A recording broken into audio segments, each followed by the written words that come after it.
El Señor de los Anillos es una novela de fantasía épica escrita por el filólogo y escritor británico J.R.R. Tolkien.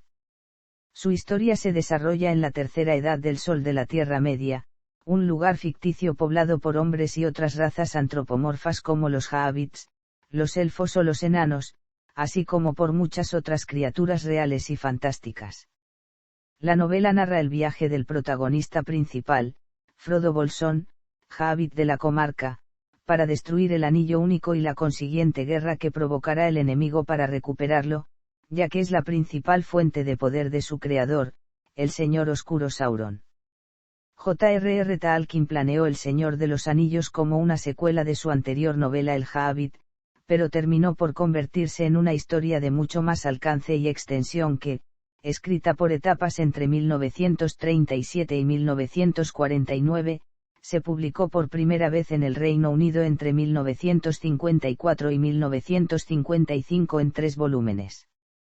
Desde entonces ha sido reimpresa en numerosas ocasiones y traducida a muchos idiomas, convirtiéndose en una de las obras más populares de la literatura del siglo XX.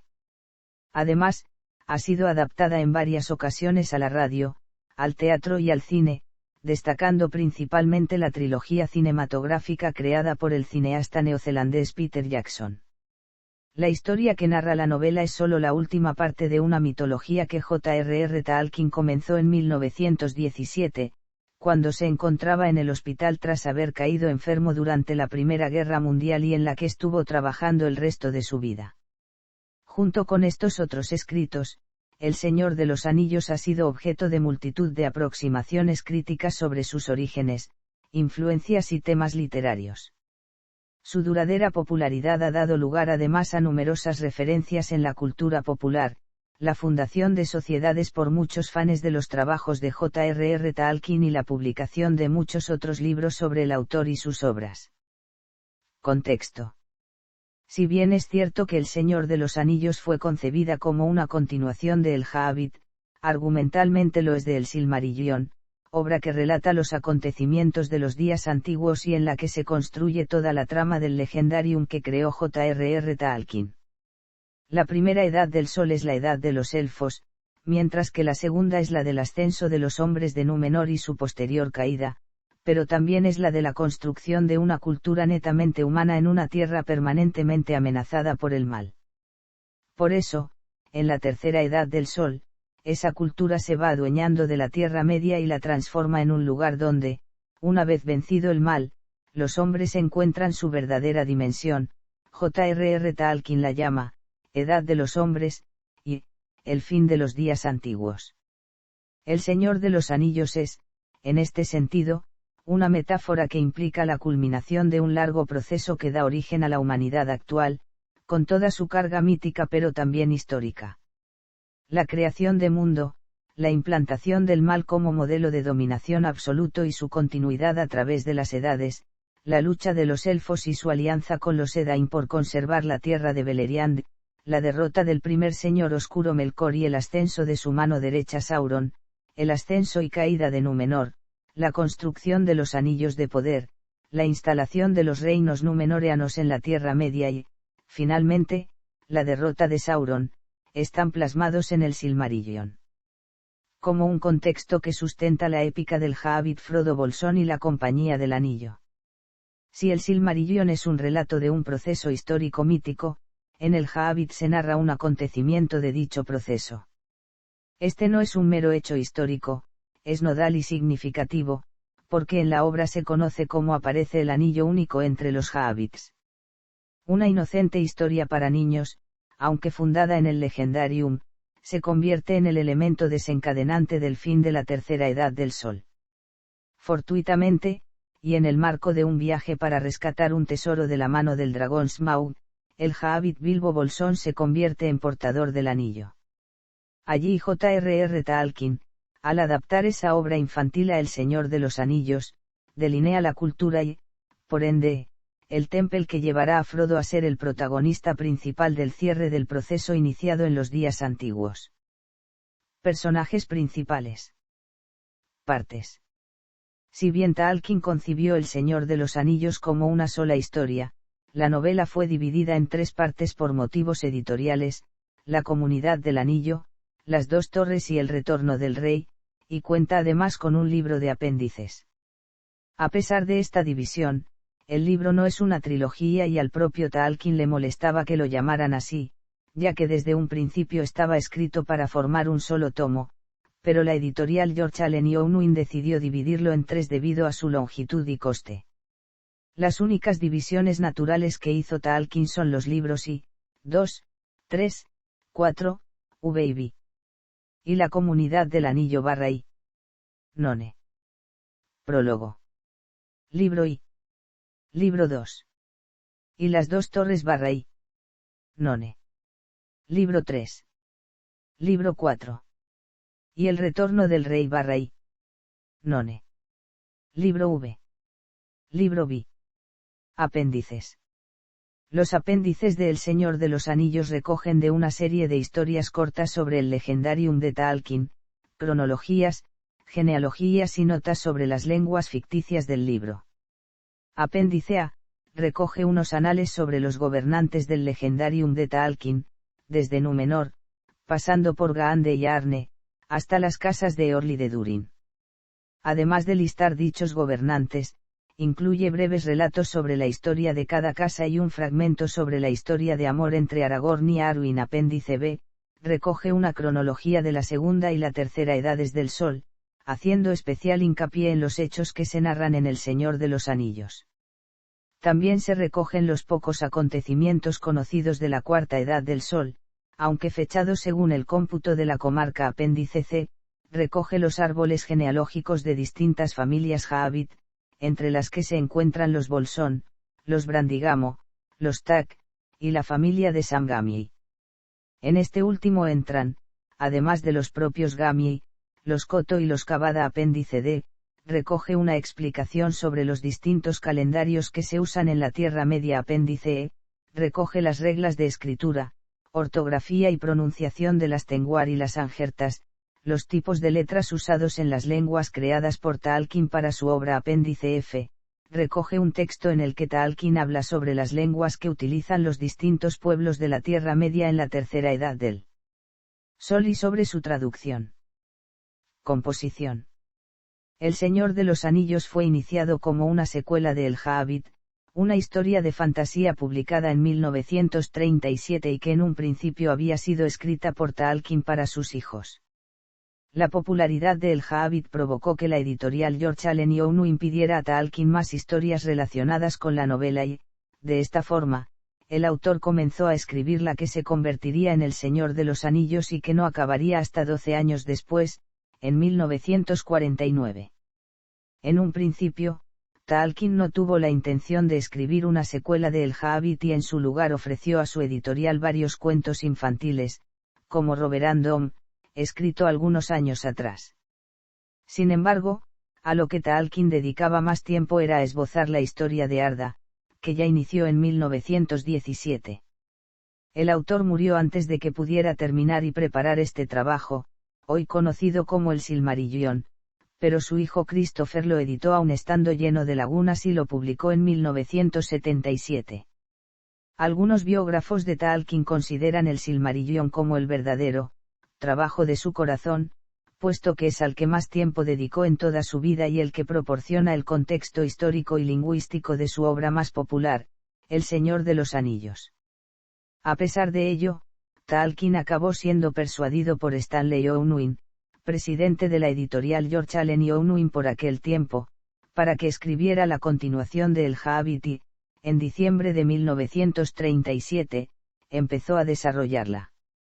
En un primer momento, escribió varias versiones de una historia en la que Bilbo Bolsón, el protagonista de El Hobbit, había gastado todo el tesoro que encuentra en dicha novela e iba en busca de otra aventura para ganar más. Sin embargo, Tolkien recordó el anillo y sus poderes y decidió escribir sobre ello, aunque conservando muchas cosas de las versiones descartadas. También decidió sustituir a Bilbo como protagonista principal, primero creando a su hijo, Bingo, pero descartándole también debido a que generaba algunas cuestiones difíciles, como la creación de una esposa para Bilbo y el motivo de que ésta no estuviera en la historia. Así fue como surgió el personaje de Frodo Bolsón, también llamado Bingo en un principio. Técnicamente, Tolkien hizo que Frodo fuera el primo segundo de Bilbo, pero debido a la diferencia de edad ambos se consideran a sí mismos tío y sobrino respectivamente.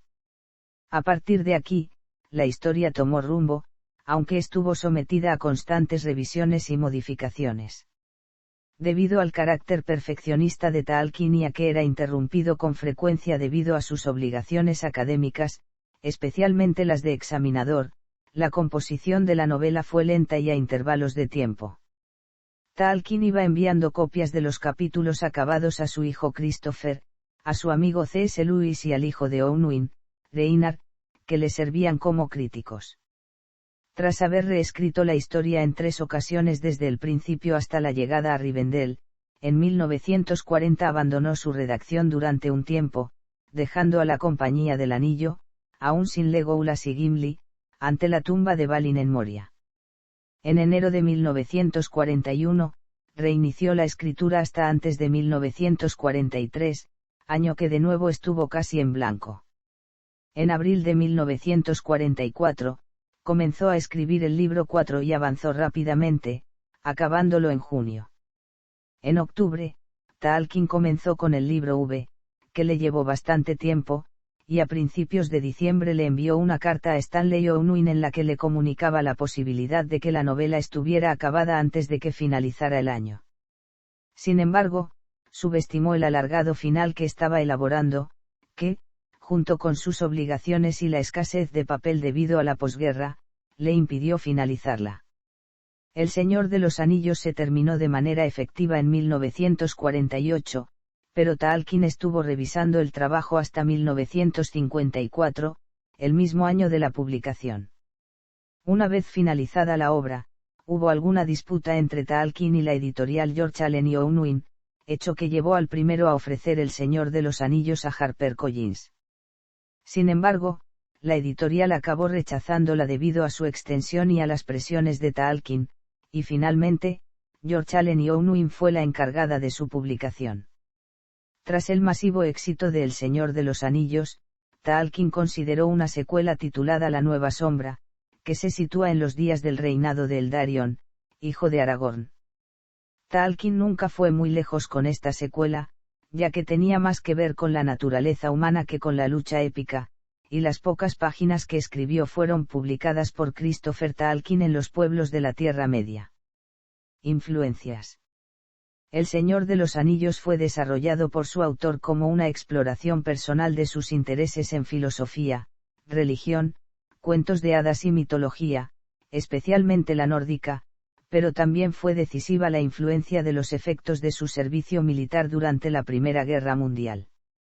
J.R.R. Tolkien creó un completo y detallado universo de ficción en el que fue establecido El Señor de los Anillos y muchas partes de dicho mundo están influenciadas por otras fuentes, como él admitió abiertamente.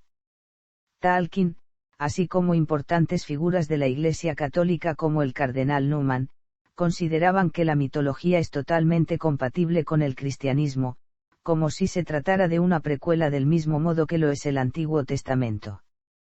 Tolkien describió El Señor de los Anillos a su amigo, el jesuita inglés Robert Merry, como un trabajo fundamentalmente religioso y católico, de manera inconsciente al principio, pero de forma consciente durante la revisión. Hay muchos temas teológicos subyacentes a la narrativa, incluyendo la batalla del bien contra el mal, el triunfo de la humildad sobre el orgullo y la intervención de la gracia divina. La novela incluye también temas en los que se incorporan la muerte y la inmortalidad, la misericordia y la piedad, la resurrección, la salvación, el arrepentimiento, el sacrificio, la voluntad, la justicia, el compañerismo, la autoridad y la curación. Además, la oración del Padre Nuestro, no nos dejes caer en la tentación y líbranos del mal, estuvo presente en la mente de Tolkien cuando describió la lucha de Frodo contra el poder del Anillo Único.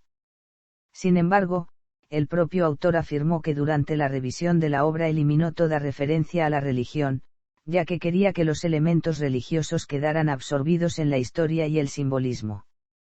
Además, varios de sus personajes están inspirados en personajes históricos cristianos, como Galadriel por la Virgen María, los Eorlingas como caballeros cruzados católicos de la Edad Media, o Aragorn asociado a la figura de Cristo Rey como elegido para acabar con el maligno Sauron que representa a Lucifer.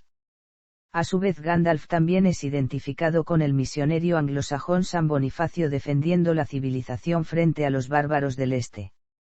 Los temas religiosos no cristianos también tienen fuertes influencias en la Tierra Media, siendo las mitologías del norte de Europa las influencias más conocidas. Sus enanos están basados en aquellos que aparecen en la mitología nórdica y muchos personajes recibieron nombres de ella misma: Thorin escudo de roble, Dwalin, Balin, Kili, Fili, Bifur, Bofur, Bombur, Dori, Nouri, Ori, Oin, Gloin, Train, Tror, Deain, Nain y Durin fueron tomados por Taalkin de Edda Poética, una colección de poemas escritos en nórdico antiguo, y más concretamente de Voluspa, el primero de ellos.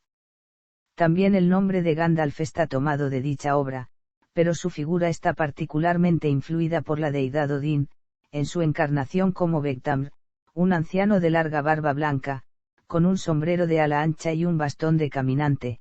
Taalkin afirmó que concibió a Gandalf como un caminante odínico.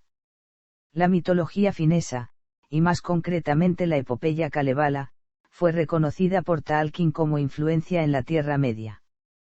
De forma similar a El Señor de los Anillos, el tema del Kalevala se centra en torno a un objeto mágico de gran poder, el Sampo, que otorga gran fortuna a su propietario, pero nunca se hace evidente su naturaleza exacta. Al igual que el Anillo Único, el Sampo es combatido por las fuerzas del bien y del mal, y acaba siendo destruido al final de la historia.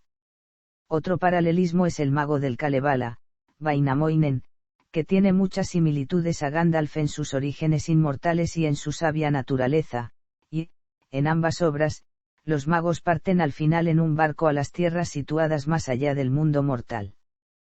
Taalkin también basa el Quenya, una de las lenguas élficas, en el finés. Por el contrario, la otra lengua élfica, el Sindarin, está basada en el galés, siendo la estructura fonética de ambas muy similar. Se ha dicho en numerosas ocasiones que Taalkin también tomó prestados elementos de la saga Volsunga, base de la serie de óperas de Richard Wagner titulada El Anillo del Nibelungo. Especialmente, se ha dicho que el Anillo Único está influido por un mágico anillo de oro, el Andvarinaut.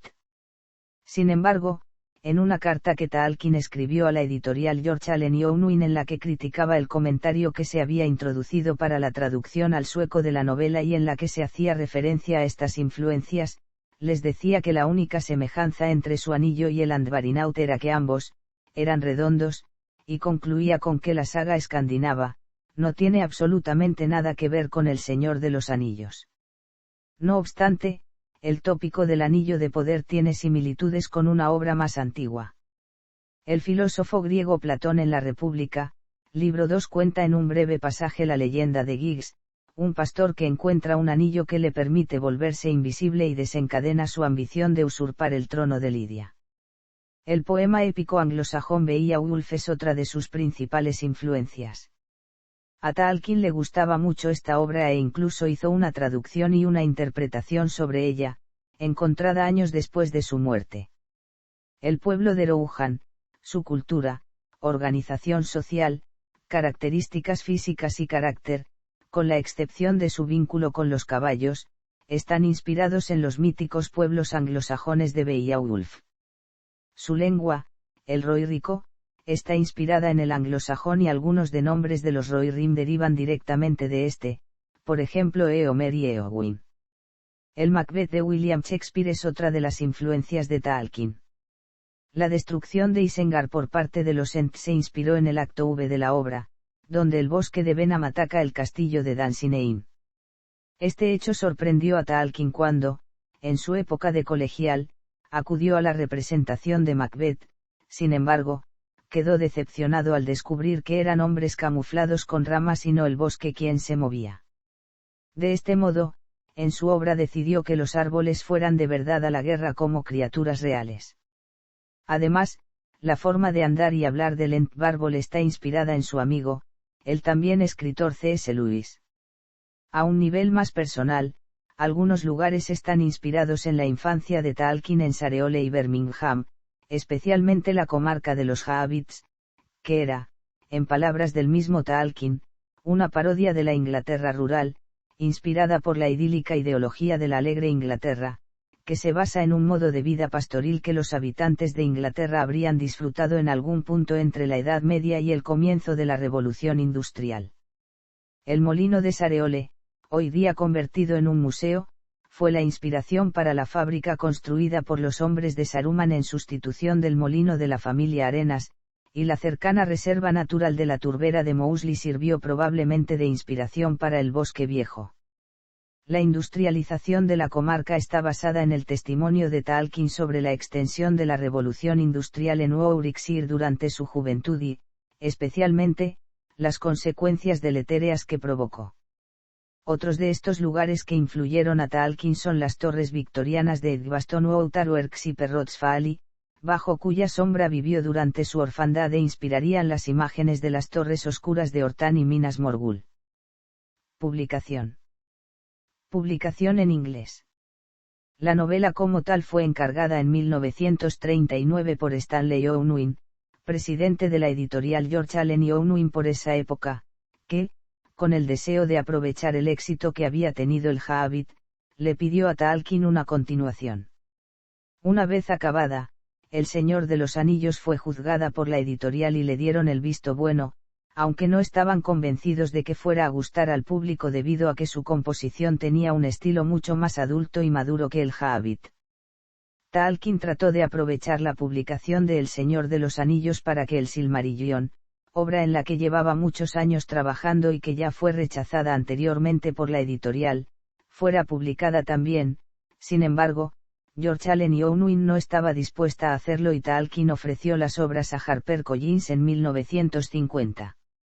Milton Waldman, miembro directivo de dicha editorial, se mostró interesado por ambas, pero en la primavera de 1952 decidió rechazarlas debido a su extensión y a las presiones de Tolkien, que empezaba a perder la paciencia ante las demoras de la publicación. Finalmente George Allen y Unwin fue la encargada de publicar El Señor de los Anillos. Debido a la gran carestía de papel como consecuencia de la postguerra, la editorial propuso a Tolkien dividir la novela en 3 tomos con el objetivo publicarlos con al menos un año de separación y así abaratar los costes de su publicación. El autor nunca estuvo muy de acuerdo con esta decisión y su terquedad le costó vivir contando cada centavo durante más tiempo. A pesar de ello y aún sin los apéndices y los mapas, los libros fueron publicados, La Comunidad del Anillo el 29 de julio de 1954, Las Dos Torres el 11 de noviembre del mismo año, y El Retorno del Rey casi un año después, el 20 de octubre de 1955. Más tarde, en 1966 se agregó a El Retorno del Rey un volumen con los apéndices. Publicación en español. El libro tardó más de 20 años en traducirse al español. El responsable de ello fue un editor llamado Francisco Porrúa, quien a principios de la década de 1970 dirigía en Argentina una pequeña editorial de literatura fantástica llamada Minotauro, fundada por él mismo en 1954 y que, por ese entonces, era un apéndice de la editorial sudamericana. Porrúa, conociendo la importancia de la obra en el mundo anglosajón, no dudó en tratar de conseguir los derechos y para ello contactó con la familia Muchnik, quien tenía en su poder los derechos de la obra en español y que ya había publicado el Hobbit, pero que no así El Señor de los Anillos por falta de dinero. Fue así como en 1973 y por una suma cercana a los $1.500, Porrúa le compró los derechos a la familia y se puso manos a la obra para publicarla. En esos años la situación económica y social de Argentina era muy compleja y, junto con la demora de la editorial sudamericana, Porrúa decidió trasladar Minotauro a España. De esta forma consiguió publicar la primera edición en español de La Comunidad del Anillo en junio de 1977, la de las dos torres en noviembre de 1979 y la de El retorno del rey en abril de 1980, todas con ilustraciones de Tolkien en la portada. Los encargados de la traducción fueron el propio Porrúa, quien firmó con su seudónimo Luis Domenech y tradujo el primer volumen él solo, y Matilde Horn. Los apéndices, sin embargo, no se editaron hasta 1987 y fueron traducidos por Rubén Masera. Las posteriores ediciones se realizaron íntegramente en España. En 1991 salió a la venta una edición de bolsillo, con dibujos en la portada de John Howe, que se reimprimió 32 veces hasta el año 2003.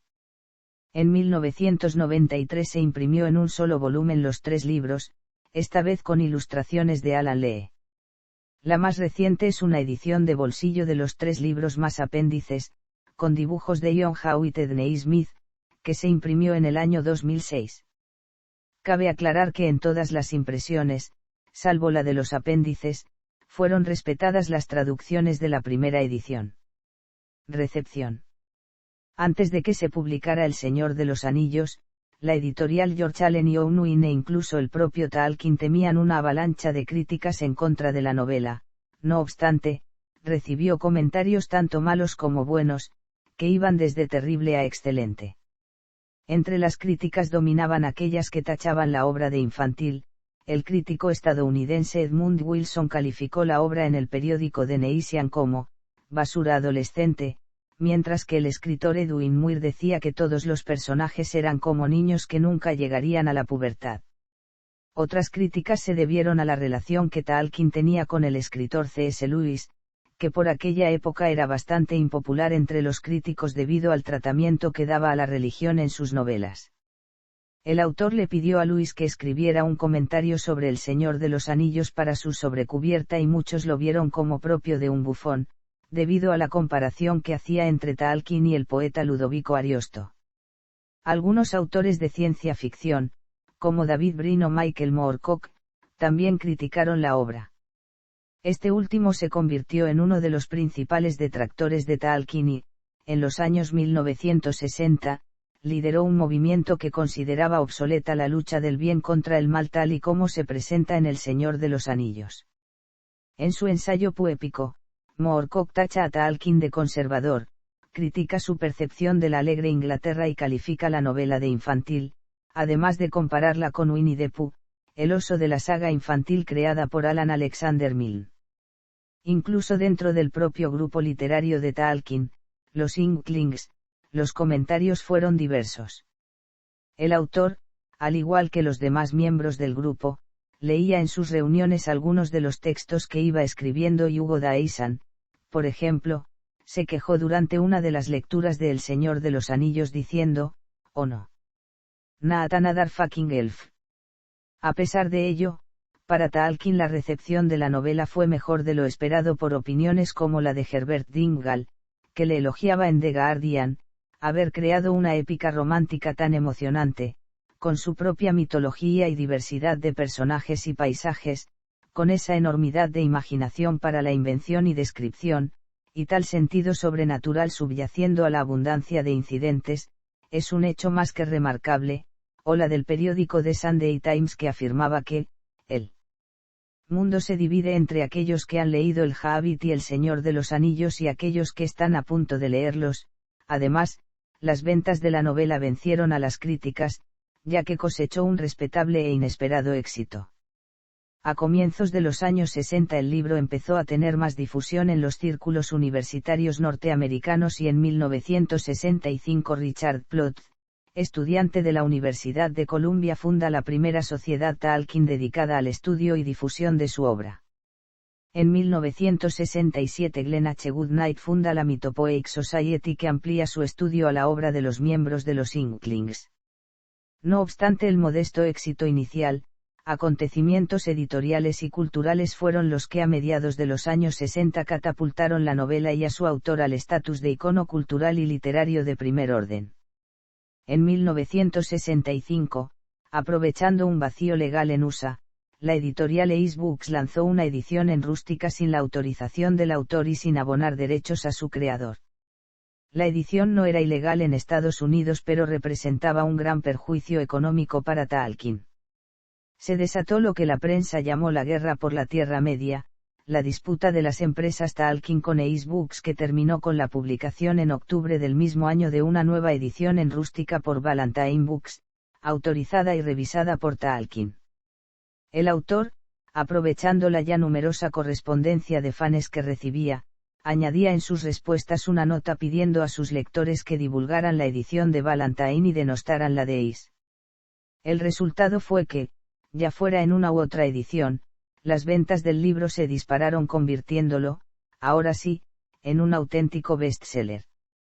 Su difusión coincidió con el auge de la contracultura y el movimiento hippie, los cuales vieron tratados en el libro temas como el amor, la amistad, la naturaleza, la ecología y un fuerte mensaje antibelicista y en contra del progreso descontrolado, convirtiéndolo junto a algunas otras obras como el Dune de Frank Herbert en uno de sus símbolos. En una época convulsa, en plena guerra de Vietnam, de lucha por los derechos civiles, la primavera de Praga, el mayo del 68, Watergate, etc., surgen los eslóganes Frodo Lives y Gandalf for President, que fueron muy populares en la época y aparecían por doquier en grafitis en facultades, trenes, vagones de metro y de los que se elaboraron improvisados artículos como camisetas, pins o chapas. Años después de la publicación de la novela comenzaron a aparecer algunas críticas que la calificaban, e incluso al propio Tolkien, de racista y fascista, principalmente debido a que las razas del bando bueno eran blancas, mientras que aquellas que estaban del lado de Sauron eran de piel morena. El escritor Fred Inglis intentó demostrar en uno de sus ensayos que El Señor de los Anillos era un mito protofascista. Sin embargo, las declaraciones hechas por Tolkien durante su vida contradicen estas acusaciones. Durante la Segunda Guerra Mundial el autor expuso en varias ocasiones su desacuerdo con las ideas del fascismo, mientras que en una carta escrita tras una entrevista que le habían hecho, el autor expresaba su ofensa ante la sugerencia de que la Tierra Media correspondía con la Europa nórdica, ya que el término, nórdica, de origen francés, estaba asociado a teorías racistas. En España e Hispanoamérica, los diarios y suplementos literarios ignoraron la publicación de El Señor de los Anillos y la novela no obtuvo casi críticas. Algunos medios se centraron simplemente en comentar el éxito de la novela en Inglaterra y los Estados Unidos. Sin embargo, a pesar de ello, se venden una media de 50.000 ejemplares anuales y la versión cinematográfica del director Peter Jackson aumentó considerablemente estas cifras. En 1997 se realizó una macroencuesta en las librerías Waterstones de Reino Unido y en la cadena de televisión Channel 4 para elegir al mejor libro del siglo y El Señor de los Anillos fue el ganador. De nuevo las críticas volvieron a surgir y algunos llegaron a acusar a la Tolkien Society de haber amañado la encuesta. El propio biógrafo de Tolkien, Humphrey Carpenter, se unió al grupo que hizo esta acusación. Sin embargo, nuevas encuestas hicieron silenciar las acusaciones. En la realizada por el periódico The Daily Telegraph, la novela volvió a salir ganadora y Tolkien como mejor autor. 2 meses después, los miembros de la editorial Folio Society eligieron El Señor de los Anillos como la mejor obra de todos los siglos en Gran Bretaña, descartando así cualquier intento de amañar los resultados. En 1999 Amazon.com, una librería virtual de Internet, realizó otra encuesta y la novela fue elegida como el libro del milenio. En España, el suplemento cultural del diario ABC realizó una encuesta similar, con un número de 9.320 participantes, y El Señor de los Anillos obtuvo la 7ª posición. Adaptaciones radiofónicas. La primera adaptación de El Señor de los Anillos se hizo para la radio, entre los años 1955 y 1956. La BBC Radio realizó en Reino Unido una adaptación de 12 episodios, 6 dedicados a la Comunidad del Anillo y otros 6 para Las Dos Torres y El Retorno del Rey, todos ellos adaptados y producidos por Terence Tillard.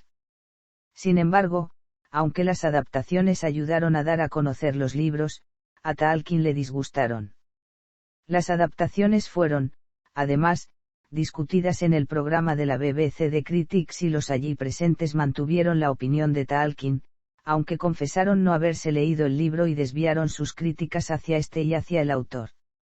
A principios de la década de 1960, la emisora de radio WAI-FM de Nueva York emitió una breve adaptación de El Señor de los Anillos con música. Esta versión, que no había sido autorizada por Tolkien, fue suprimida más tarde por sus representantes legales. En 1979, la National Public Radio emitió otra adaptación en Estados Unidos, producida por la compañía de radio de Mindsay y escrita por Bernard Meis con un guión de aproximadamente 11 horas de duración.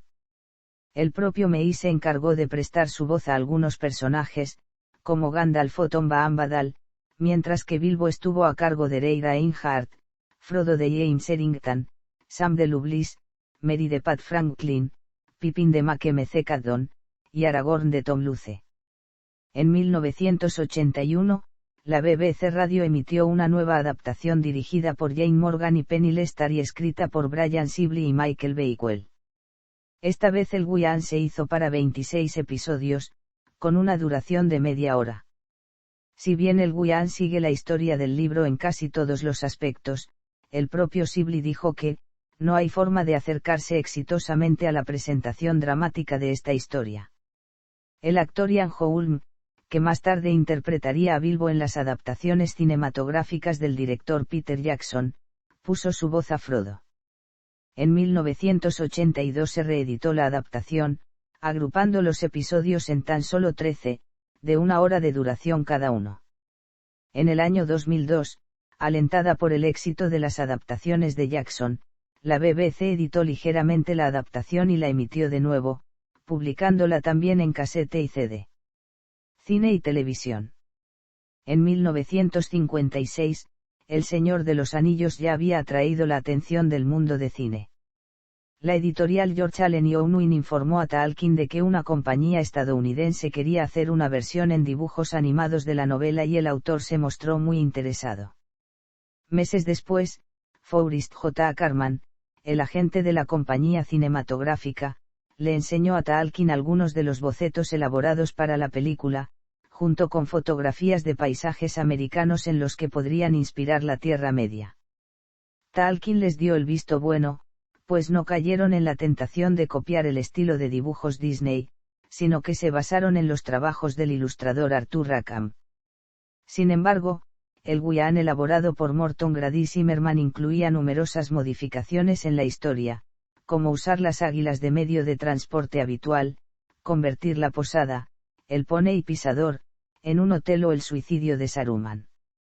Tolkien se indignó cuando leyó el guión y se negó a que la obra fuera modificada de ese modo, cancelándose así la película. El segundo intento de llevar El Señor de los Anillos a la gran pantalla ocurrió en 1967, de la mano del director estadounidense Stanley Kubrick, que quería hacer una versión de la novela con los miembros del grupo musical The Beatles como protagonistas, Paul McCartney como Frodo, Ringo Starr como Sam, George Harrison como Gandalf, y John Lennon como Gollum. No obstante, todo quedó en un proyecto después de que Tolkien lo rechazara. La empresa United Artists, que había comprado parte de los derechos de El Señor de los Anillos, contrató al cineasta John Boorman para realizar una adaptación en imagen real a mediados de los años 70. Se elaboró un guión para una sola película, de unas 700 páginas y bastante adaptado, en el que desaparecían numerosos personajes, los Nazgûl montaban caballos sin piel, Arwen se convertía en una niña e incluso había una escena de sexo entre Frodo y Galadriel. Sin embargo, el coste de la película hizo que no se llevara a cabo. Ralph Bakshi, que se había unido al proyecto de Boorman, contactó con el por entonces presidente de Metro-Goldwyn-Mayer, Dan Melnick, y acordaron comprarle el guión a Boorman, pero Melnick fue despedido y no pudieron comprar el guión. Finalmente, United Artists aceptó distribuir la película, que fue dirigida por Bakshi, producida por Saul Zaentz y escrita por Peter S. Beagle. Fue hecha en formato de dibujos animados y rotoscopio, técnica en la que las escenas son filmadas con personas reales para luego convertirlas en animación, y cosechó un buen éxito financiero, aunque las críticas fueron variadas. En 1995 comenzó un proyecto para hacer una película en imagen real de la mano del director neozelandés Peter Jackson. La compañía Miramax fue la primera interesada en el proyecto, pero lo acabó rechazando debido a que contemplaba la opción de una sola película, mientras que el guión, escrito por el propio Jackson, junto con su esposa, Frank Walsh, estaba hecho para dos. Entonces Jackson presentó el proyecto a New Line Cinema y se decidió que la novela fuera adaptada finalmente en 3 partes, reescribiendo de nuevo el guión, que, esta vez, contó también con la ayuda de Philip Pavoyens. El rodaje comenzó en octubre de 1999 y finalizó en diciembre de 2000, contando cada película con un año de postproducción. La Comunidad del Anillo se estrenó en diciembre de 2001, Las Dos Torres en diciembre de 2002 y El Retorno del Rey en diciembre de 2003. Supusieron un gran éxito de taquilla, revivieron el fenómeno Tolkien y, en su mayoría, tuvieron una buena acogida entre la crítica. Consiguieron entre las 17 premios Oscar de la Academia de Cine de los Estados Unidos, siendo la tercera parte la más galardonada con 11, precisamente los mismos que hitos del cine como Ben-Hur y Titanic. En 2009 un grupo de fanáticos de las historias de Tolkien realizó un cortometraje de 40 minutos titulado The Hunt for Gollum. El corto se basa en el tiempo en que Aragorn busca a Gollum bajo encargo de Gandalf, con elementos de los apéndices de la novela. Es una realización sin autorización y sin afiliación alguna, hecha con el solo propósito de la diversión, según afirma su guionista y director Chris Busiard. Contó con un presupuesto de menos de 3.000 libras esterlinas y la mayor parte de los participantes trabajaron ad honorem. Se estrenó el 3 de mayo de 2009 y se encuentra disponible para verla por internet de forma gratuita. Serie de televisión.